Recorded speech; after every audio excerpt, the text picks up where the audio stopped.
Hasta 1450 los libros se difundían gracias a copias manuscritas realizadas por monjes y frailes dedicados exclusivamente al rezo y a la réplica de ejemplares, por encargo del propio clero o de reyes y nobles. Cada uno de esos trabajos podía llegar a durar hasta 10 años.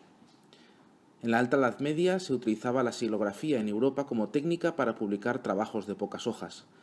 Se trabajaba el texto en hueco sobre una tablilla de madera y se impregnaba de tinta negra o azul o roja.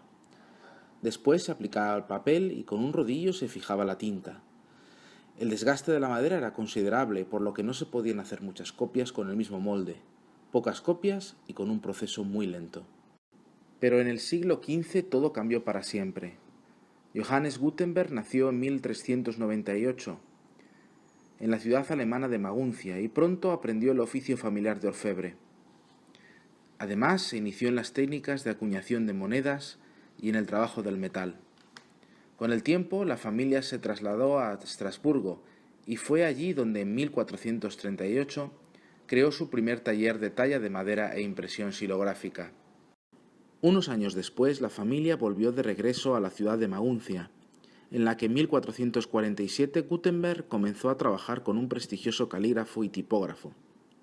Fue ahí, en Maguncia, donde Gutenberg consiguió el apoyo de Johann Fust, un prestamista judío, y obtener de él en 1450 la suma de 800 florines. 2 años más tarde, en 1452, se convirtió en su socio. El negocio montado por ambos constituyó, de hecho, la primera imprenta tipográfica en sentido moderno. Como la necesidad agudiza el ingenio, se vieron en la tesitura de obtener mayor número de copias y a mayor velocidad, y ahí es donde Johannes Gutenberg brilló. Nada de lo que realizó hubiera sido posible sin su experiencia previa en el cuño de moneda, en la caligrafía y en la tipografía, y en la impresión xilográfica. Confeccionó moldes de madera con cada letra del alfabeto y rellenó los moldes de plomo. De esta forma creó los primeros tipos móviles y dio la resistencia necesaria para multiplicar las copias. A veces las cosas no pasan por casualidad. Durante esta época se incrementó de manera notable la alfabetización de la población.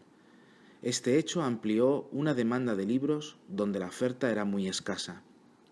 Si a eso le sumamos un aumento del poder adquisitivo de la población y el desarrollo de la industria del papel, tenemos una combinación de hechos que, junto con el ingenio de Gutenberg, hicieron la aparición de la imprenta como una consecuencia necesaria. La primera impresión con este nuevo método fue la Biblia de Gutenberg, o la Biblia de 42 líneas, impresa en Maguncia, Alemania, en el año 1450. Es una versión impresa de la Vulgata y debe su nombre al número de líneas impresas por páginas. Gutenberg murió en la ciudad de Mainz hacia el final de 1467, donde fue enterrado en una antigua iglesia franciscana. La imprenta llegó a España más tarde que a otros países de Europa, por la inexistencia de grandes universidades. La primera imprenta que se instaló en España fue en Segovia, en el año 1472, gracias al obispo de la ciudad, 17 años más tarde de la fabricación de la primera imprenta.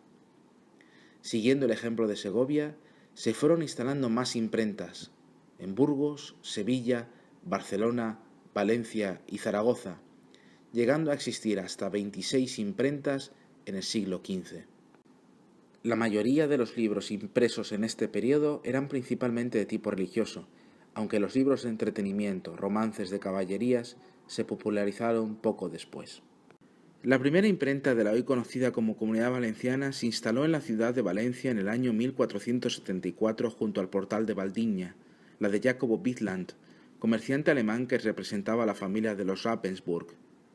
La imprenta pronto se hizo muy popular en la ciudad, multiplicándose los talleres por toda ella, convirtiéndola en una de las ciudades más importantes de España en cuanto a impresiones se refiere. Resulta pues evidente que Valencia llegó a ser a finales del siglo XV el primer centro editorial de España. Durante el 500 llegó a contar con 32 impresores. A finales del siglo XV y a principios del XVI convivían impresores, encuadernadores, curtidores e ilustradores que alcanzaron fama y prestigio. Jaime Mesnier llegó a Alicante en 1689, procedente de Játiva.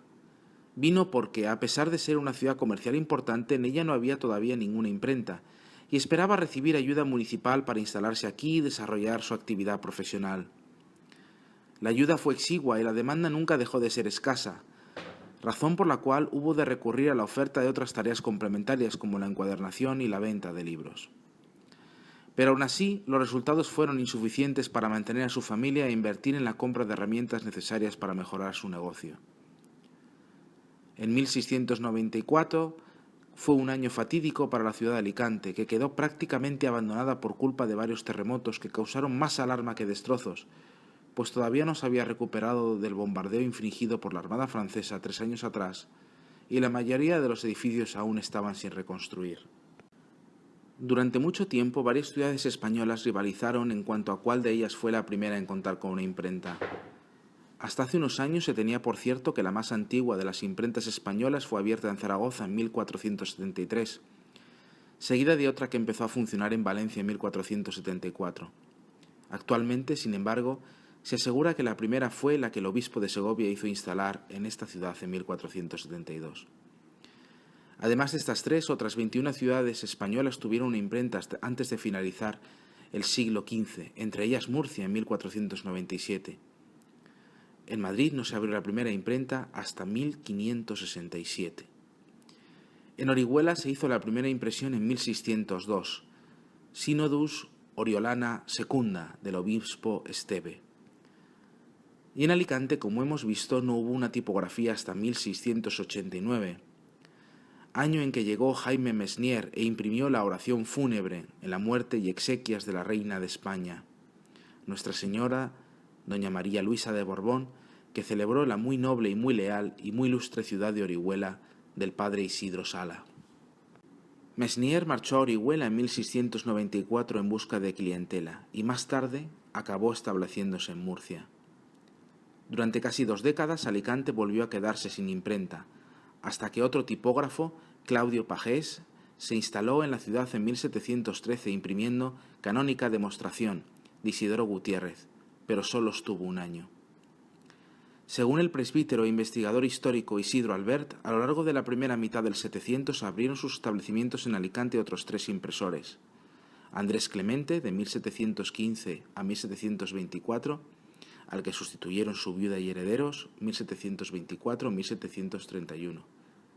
Además, Nicolás Carratalá, de 1737 a 1766, y José Villagordo y Alcázar, en 1750. El mundo de la imprenta en Alicante tuvo un resurgir a finales del siglo XIX. Un ejemplo claro fue el primer periódico en el municipio de Elda, que vio la luz el día 8 de septiembre de 1886, y se llamó El Bien Genera. El motivo principal por el que no hubo un periódico antes en el municipio fue por la inexistencia de un taller tipográfico capaz de publicar uno. Fue a principios del siglo XX cuando don Juan Vidal Vera dejó la enseñanza y se dedicó exclusivamente a dotar a Elda de una imprenta. Esta estuvo funcionando durante algunas décadas como la única imprenta de Elda. Don Juan Vidal murió un 24 de agosto de 1930 y desde este momento sus hijos se hicieron cargo de la empresa familiar. Finalmente, la imprenta acabó por desaparecer, ya que no existía una descendencia familiar que continuara con la actividad. Mención especial merece el Diario de Alicante, periódico editado desde 1906 hasta 1937. Durante la Restauración, el diario mantuvo una línea próxima a las posiciones del Partido Liberal, mostrándose crítico con la dictadura de Primo de Rivera. Iniciada la Guerra Civil, con la sublevación de una parte del ejército, el diario fue incautado por la Unión General de Trabajadores, desapareciendo en 1937.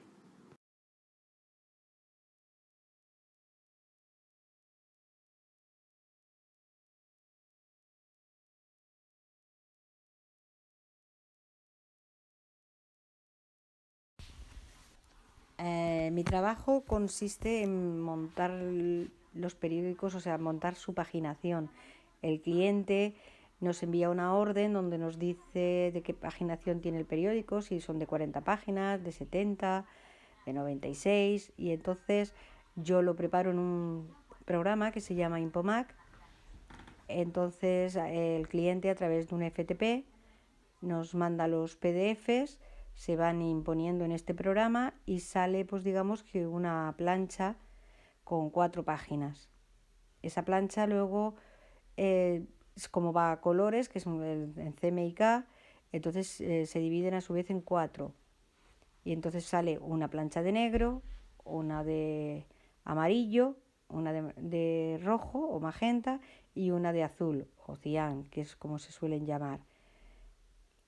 En eso consiste mi trabajo. Luego ordeno las planchas para que cuando llegue el maquinista se las pueda llevar y las coloque en orden en la máquina.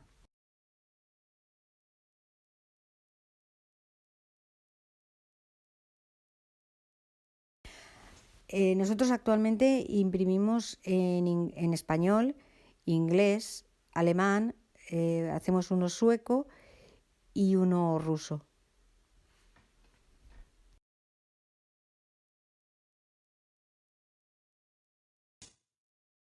Bueno, nosotros en nuestras rotativas solo podemos imprimir periódicos porque si es propaganda o es otro tipo de revista, eso se tiene que imprimir en una máquina diferente a lo que es la nuestra.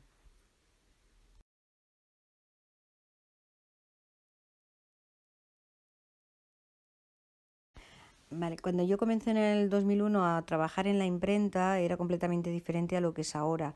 Entonces montábamos en fotolito, que era como un negativo de una película de fotos. Entonces ahora, gracias al programa este que os he comentado antes, que es el Impomac, o sea, todo se maneja a través de internet, recibimos las páginas a través de internet, se monta a través de internet y luego salen en planchas. Estas planchas van directamente a lo que es la máquina, la rotativa en sí. Allí mis compañeros, maquinistas y esto, pues lo montan en una especie de rodillos.